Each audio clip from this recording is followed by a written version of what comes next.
Hey everybody, I'm Shat. And I'm Chris. And thanks for tuning in into another episode of Let Me Tell You, where we explore ways to navigate life's transitions and challenges and find motivation to make the necessary changes to live a healthy and full life. All right, you guys, time for the housekeeping statement. On this podcast, you will hear from social workers, counselors, therapists, and sex coaches. But please remember that we are not your social worker, counselor, therapist, and sex coach. These conversations are for informational purposes only. Please refer to your medical or mental health professional for advice and diagnosis of your specific problem. Okay, guys, let's get into it. Yep. So what are we talking about today, Chris? Today we're talking about boundaries. Boundaries. So the reason why we decided to talk about this topic because one of our listeners sent a question in regarding how to set boundaries between family members and dealing with toxic people. So before we get into all that specifics, we want to give an overview of what boundaries really are. So let me tell you, we're going to begin with what are boundaries? What are they? And why are they needed? Exactly. So what are them boundaries, Chris? What are what are my boundaries? What are boundaries in general? Boundaries are boom, boom, boom. They are what is the definition? What am I looking at? Is that Did it? you put it up there? I thought you wrote it. I did not. I thought you wrote it. Remember we were saying we were going to go through whose definition we were going to use. But then you put it up there. I did it because you said you wanted to go with the other lady. No, I didn't. You did. I did not. You did so. You said the bed is. Now you up here lying. Terrible. Okay. Hold up, you guys. I don't know if we even still have this in the thing. What are boundaries? All right. Boundaries are limits, essentially. Yeah. It's you telling another person or another group of people what your limits are, and then you enforcing those limits. And it's also a form of self-care. You can look at boundaries as a form of self-care. Right. It helps you to create clear guidelines, clear limitations, letting people know exactly where or how far to go with relationships and finances and toxic people or work environments. Right. And the official definition that I did write down is the limits we set with ourselves around what we will or will not tolerate. Boom. It is what it is, people. That's what it is. Boundaries are something that we can develop over time. It's not like you just wake up one day and you have boundaries. And boundaries are created on different during different life stages. So as a child or a toddler, you create boundaries with things that may harm them. Don't touch the hot stove. Right. Don't put that rock in your mouth. Don't put that rock in your mouth. You don't know what that rock been. As teenagers, is be home by a certain time. Don't go through my things without asking. Right. As young adults, is make sure you spend your money wisely. Make sure you cover up if you're going to be going into places and doing things that you grown enough to do. You want to make sure you have some added protection. Right. And then for those of us who are over 40 and 50 and 60, we may just have boundaries with how we spend our money, whom we let in our home, what time, what's the latest you can call, what's the earliest you can stop by. And so that in different life stages, we see that there are different boundaries during those stages. Right. Whose food you're going to eat during the potluck? That's a boundary. That is a real boundary because I don't eat nobody else's cooking. I know a lot of folks like that. They're like, that's who a made boundary this? for me. Oh. They got all them animals. No, I'm good. I'm good. So yes, boundaries change throughout your life. Yeah. And some things you might care about at 20 years old, you may find like at 35, it don't really matter. Right. So it's no longer a boundary. Nope. And that's okay. That is okay. So what are some signs that you might need a boundary or need to start setting boundaries? Well, what's one of your signs? One of my signs is, okay, this is something I know. if I'm like continuously helping other people, I'm continuously volunteering for things that not necessarily was part of my job or my responsibility, and it's cool. Let me just go back up. All right. So sometimes I might over volunteer myself, not because someone's asking me to do it, just because, oh, I see a need. I want to help. Right. So I go and do it. I do that thing, even though this thing might be somebody else's job, but I'll Mhm. go ahead and do that thing, and I'll keep doing that thing until I start thinking like, wait a minute. How come I'm the only one doing this? Mhm. Wait a minute. How come nobody's showing me no appreciation? I'm Mhm. doing this every daggone day. Nobody's saying nothing to me. I'm getting 0% in return of doing what I'm doing. I'm offering all my Mhm. goodness, and I'm getting no goodness back. ROIs. Mhm. And I start getting bitter. I start getting resentful, and I start getting pissed. So I know that this is something, or whatever area that is, that's making me feel that resentment. Yeah. I need to set a boundary in that area Yes. because obviously it's causing me some mental distress. Yes, absolutely. I think for me, when I know that I need to not maybe set a boundary, but stick to my boundaries, is when I'm yelling. Didn't I say? Yep. I should only have to say it one time. Which is not awesome. Totally true. We love to say that though. Parents love to say that when they get mad. I told you one time, okay? Oh, come on now. As a wife, we set a boundary. We may not yell at our husbands, but we do act funny. Oh yeah. Oh yeah. You just get real put quiet. Put an extra space between. Right. Put a big old pillow in between. Don't touch me, but don't say don't touch me. Just put a pillow there so that says don't touch me. Make your own plate at dinner. Make your own plate. Dinner ready? Oh, you gonna bring me a plate? Not Dinner ready? Not even dinner ready. Just sit down, eat your dinner. Maybe a text. Food ready. I did that before. Food ready. And they be like, or not like Shaq said, don't say nothing. And then someone's like, oh, I smell cooking. Oh, no, back up. Or they be like, oh, are you finished cooking? And I'd be like, you didn't smell the food. The house is not that big. It is not. I know you smelled this cooking. You should have came on down the steps. Mm-hmm. Or one of my personal favorites, just leave all the clothes on your side of the bed. Or only do your personal laundry and not their laundry. Yes. Girl, we done got a whole list. Yes. But some other boundaries, some other ways, some other signs that we can add to that list are, Chris mentioned it, feeling resentment. Or this is another one, feeling overwhelmed. Sometimes we feel overwhelmed. We don't even know why we overwhelmed. Don't even know why. But it's because our boundaries constantly are being crossed. Or there's no boundary there where they should be. No boundary anyway. So, we're hiding from people that you think might need or want something from you. I've done that before. My brother does that. He will not answer his phone. Like if someone in particular might call me, no, I don't do this all the time with everybody, But I already know they're probably going to ask me for some money. So I'm not answering this daggone phone. Yeah. So I don't, or if someone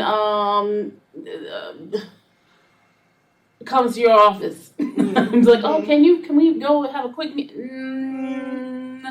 And then you're just like, oh, you try to make up something to do, even though it's not, you don't do nothing, but you make it up because you feel bad for saying no. And that's a whole other thing. When you start feeling bad for saying no. Oh, or when you gotta lie.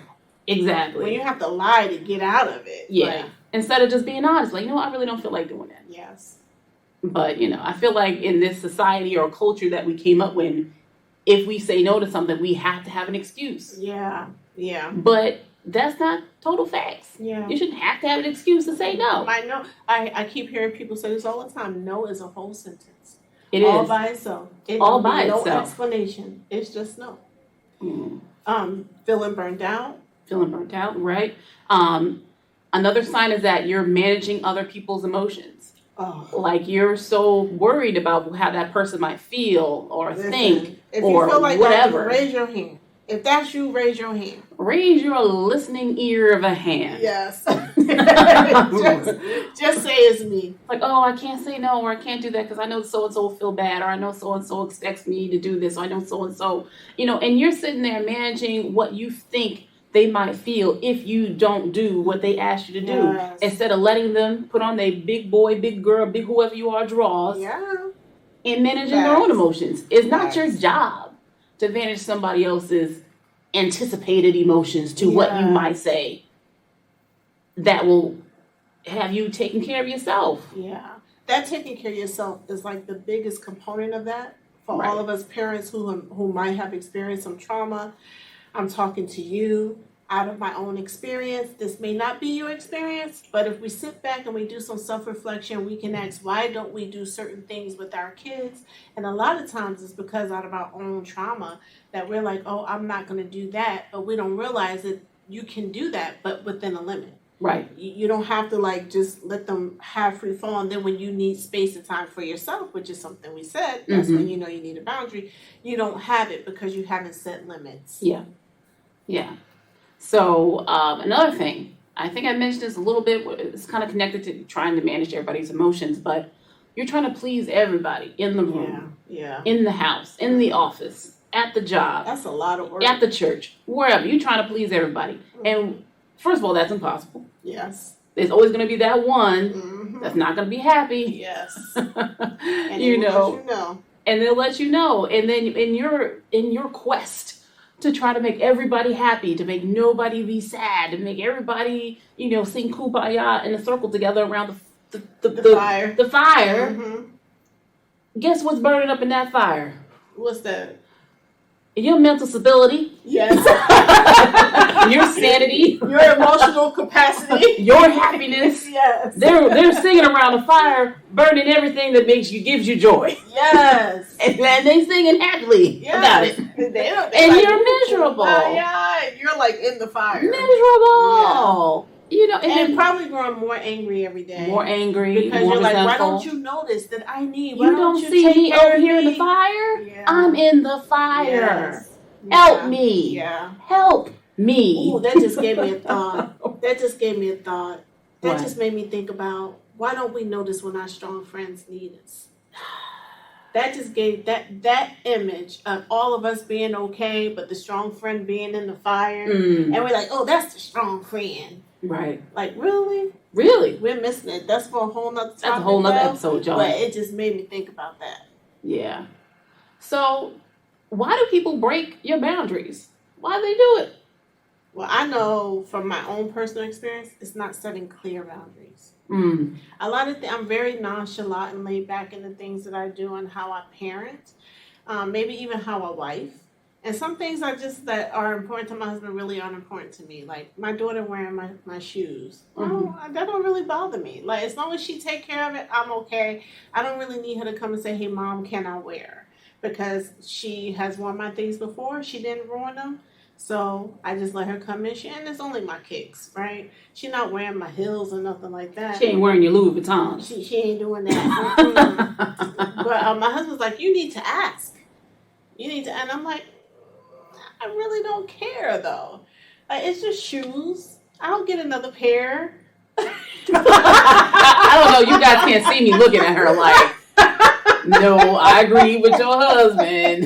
Ask me. Yes. Because let's But come up missing. but as a kid, that was something I always wanted to do. I wanted to be able to wear my mother's clothes. My mother's very fashionable. Mm. And so in school, where all the girls were wearing all these name brand things, my mom wasn't buying me name brand things. Mm. So I wanted to sneak in her closet and wear some of her things. And I knew she was going to say no. So I didn't want to ask. So I would be scared and I would go and sneak and wear some of her clothes sometimes. And I just didn't want my daughter to have to do that. So I just was like, yeah, you can wear my shoes. But fast forwarding to today, Mm. I have told her since that you need to ask before. Right. And she does every time now. That's good. Yeah. That's good. We were talking about that. That kind of brought up a flashback for me. I know when I have two sisters Mm-hmm. and one brother, and as being in a house with two other sisters, and they tend to want to quote unquote borrow your things. Yeah. So my youngest sister, I will leave her unnamed. Yes. Thought it not robbery to borrow my brand new white sneakers, whatever, Uh-huh. loaf, white shoes. Uh-huh. Yeah. She borrowed my brand new white shoes. Brand new. Brand new. Give me a minute, hold up. Because all the emotions are coming back to me. Breathe through it. So, and she didn't ask me, by the way. Mm-mm. And if she did, I don't remember. I don't think she did, because I wouldn't have been as surprised when she came back with the shoes. So anyway, later on that evening, I'm going into my room and I see some shoes strewn on the floor, not the way I had left them, but in another way that was like, I don't care. This ain't my stuff way. The three bears.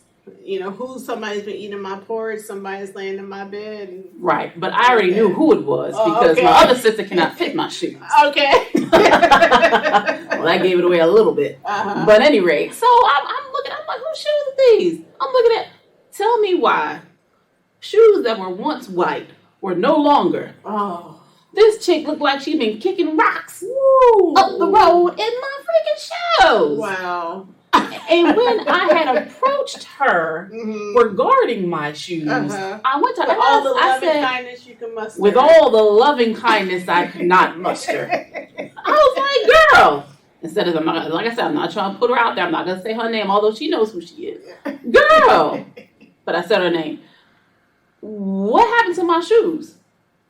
Oh, yeah. I wore them. And, they got a little messed up. But, and I'm like, so what are you going to do? You're not going to clean? She was like, no, you can buy some more, right?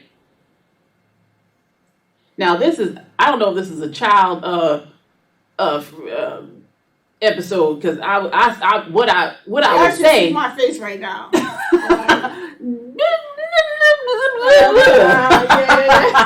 Those words that I'm sure you could fill in the blank. I don't know what I said. I know I wasn't happy, but that was a traumatizing experience for me. Sure so now, like every time, please don't touch my stuff. Ask me before you touch my stuff. And although my other sister still be sneaking off of my earrings, but she still got a couple pair. And if you're listening, I want my earrings back. But I don't want to digress too much from why do people break your boundaries. Yes. Let's bring it on back. Why do people break your boundaries? So as Shaq said, too much flexibility. Like there's not a distinct, like a very clear boundary. Right. So it might be, your boundary might be, I don't know, what's an example of a loose boundary? A loose boundary might be, shoot. I think like my shoes. Huh? That's a loose boundary. In the beginning, I was like, yeah, you can wear them. That's not a boundary. That's no boundary. Boundary that's an example of no boundary. Well, yeah, you can use some of my stuff. Yeah. That's like a loose boundary. Yeah. But it doesn't say you need to ask me to borrow my things every time you do it. Right. It's just like, yeah, you can wear my stuff if I say so. Or not even that. You can wear some of my stuff sometimes. Yeah. Sometimes. That means who decides if it's this time or that time? Exactly. It's very unclear. Yeah, that's good. Yeah. So, all right. Or like me believing saying it once and people should automatically get it and understand. Right. If I say it one time, then that is it. But exactly. I think we all know. We tend to put this towards kids, but I feel like it go with adults too. Like you just have to keep telling people over and over and over and over again sometimes before they actually get it. And sometimes you're gonna have to put a consequence on that. Yeah. Yeah. Actually, most of the times, if you want it to be successful, you're gonna have to put a consequence on that. Yeah.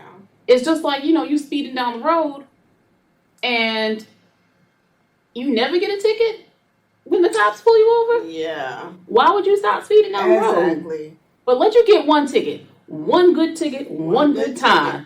And get them points on your license. What? And have to take off work to go to court. Yep. Or get a lawyer. And man, I bet you best believe you're going to be driving the speed limit for the rest of your life. Yes, you are. Or at least until you forget. Yes, you are. Because that changes things. Another reason why people break boundaries. Go ahead. Is not holding people accountable. Right. Not holding people accountable. Not making your boundaries clear on what you need. And going back to believing how you should say it once and people should get it, let me just give a little example here. So I was reading, I don't know what I was reading, what I was listening to. Before we do these podcasts for you guys, we're reading different books. We're listening to different other people's podcasts, other YouTube channel people's and things that they have went through. Diligence. We're trying to do our due diligence to the doest of the diligence. Yes. I don't know if that's even whatever. So it was a scenario where, when parents have adult children, they move out, they get their own houses, their own apartments, whatever. So in this scenario, the daughter gave her parents the key to her place because, for emergencies or if they need to come by or whatever the case was. And they took that to mean that anytime they want to come over, they would just show up, walk on in the house, and go about their business. And she might be there half naked on the couch. Or she might be there with a significant other, and they would just be walking on in. So she had a conversation with her parents. She's like, you know what, Mom and Dad, I love you guys. I definitely wanted you guys to have a key because, just in case you needed to come in. But I really would appreciate it if you would give me a heads up first, like give me a call or text first to let me know that you're coming. Right. So they of course the parents say yes, they're up and down. Oh yeah, sure, we'll do that. But then they continue to walk in the house at all times. Now, granted, they probably had some good reasons. Oh, I was dropping off some food, or I was dropping off this thing I bought for you, or whatever the case was. But they were still not abiding to her boundary. Right. So she then had to have another conversation with her parents, like, you know what, Mom and Dad, I asked you to do this, but you guys keep doing it. But so if you continue to do it, I'm going to have to change the locks on the door, and I really don't want to do that. Right. So she's coming to them, and that's, that's another tip, you guys. When you're making these boundaries, especially with people that you love, you got to come with them with kindness, and be honest of how you're feeling, and use a lot of I statements. Absolutely. So it's not like, oh, you're doing something wrong and you're making me feel this way. Right. Come with them, because usually when you come that way, people are not going to be offended because, you're coming with kindness, So she said that, and they, even with that, they continue to walk into the house. On and on and on and on and on and on and on. So then she had to lay down the consequence. Boom. She changed all the locks in the house. Changed all the locks. And she didn't tell them, like, oh yeah, I changed the locks. She didn't tell them at all. One day, like usual, Dad or Mom tried to come in the house and their key didn't work. So they reached out to her, was like, yeah, we tried to get in, but something's wrong with the key. Yeah. Nothing's wrong with the lock. Something's wrong with your key. But after that point, she never had that problem again. Never. They always called or texted or whatever. And eventually, I'm sure she did give them a copy of the new key. But they never had that problem again because that consequence was necessary for them to learn something, Yeah. I love that story. Yeah. Yeah, I feel like we need to definitely set some consequences for, because I think people, they love you. So they're like, oh, you mean well. Like, especially as parents, I'm sorry. It's like somehow we feel like we have the right to because I'm your parent. Right. I done raised you. I done bought everything that you ever had. Yes. You owe me for this. And I'm still helping you. So, listen, if I want to, don't make a big stink about it. But I think we have to put those consequences on because it makes people recognize, like, hey, as an adult, like, I'm an adult. Right. Right. I have my own boundaries. I have my own home. I have my own rules, the way I like for things to be done. And so since you're not doing that, then bam, here's the consequence. As parents, it's like, as the parent of smaller children or younger children, it's like you got to set those boundaries because if not, then you have a hard time getting them out of your room. You have a hard time, like, okay, they call you 5,000 times during the day. Facts. And it's like, okay, well, you got, my mom used to do that. She's like, do not call me at work. She would not give us her job number until like 3 or 4 months into her job.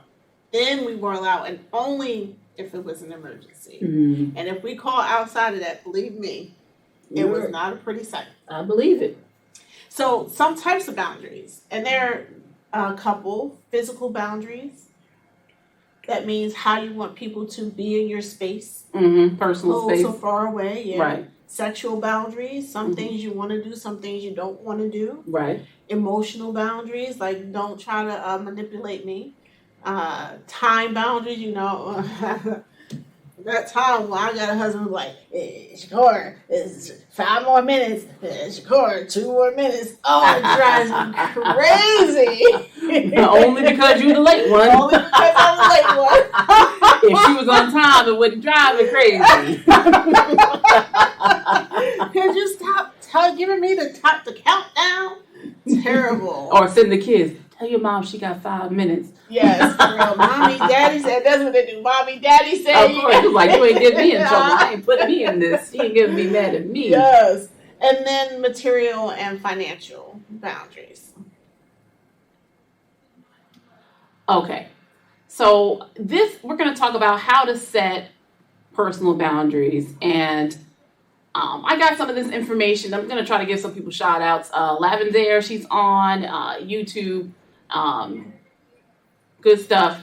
So self-awareness, know your preferences, know your desires, your needs, you need to know yourself and where your boundaries even are, what they even are, before you can even tell somebody else what they are. And if you do not decide what your boundaries are, other people are going to decide for you. Oh, yeah. I think we're going to have a running theme with this podcast is that you have to do a lot of self-assessment. Exactly. You have to really sit down with yourself and really figure out who you are, what you like, what you don't like. And those boundaries are going to come out of who you are. What do you really care about? Yeah. Yeah. So you're going to have to take some time with yourself. I agree. And then once you decide what your boundaries are, communicate and express those boundaries, communicate those needs honestly and kindly. Those are the key words. Yeah. Now, there's two different kinds of telling somebody your boundaries. You can tell them in a nasty way where they're not going to receive it. And wait, if you're at that point where you're telling it in a nasty way, then it's because you haven't realized that this is a boundary that either you did not set, something you didn't think you would care about, you're overtaxing yourself, you're giving too much of yourself, you don't have time for yourself. Right. And so we want to lash out at the person in anger and frustration, but we have not made what we need clear. So I just want to add on the end of that, make sure you apologize after you do that, because 9 times out of 10, you didn't make that need clear. Right. Or if they did mess up continuously after you made it clear, you didn't give a consequence. Facts. Yeah. So, and then after you express those needs or express those boundaries and the person you're dealing with expresses their needs and boundaries, it might be good for you guys to compromise on something.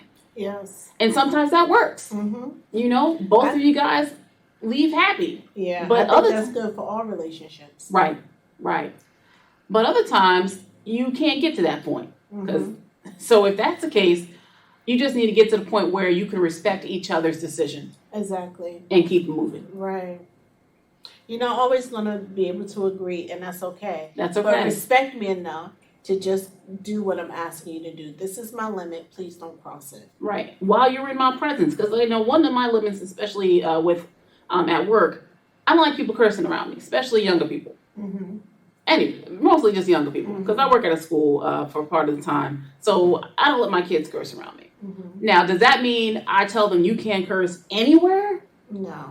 That's not my problem. Now, you at home, you in the streets, you do what you do. Yeah. But if you want to be in my presence, this is my expectation. This is my boundary for you. Yeah.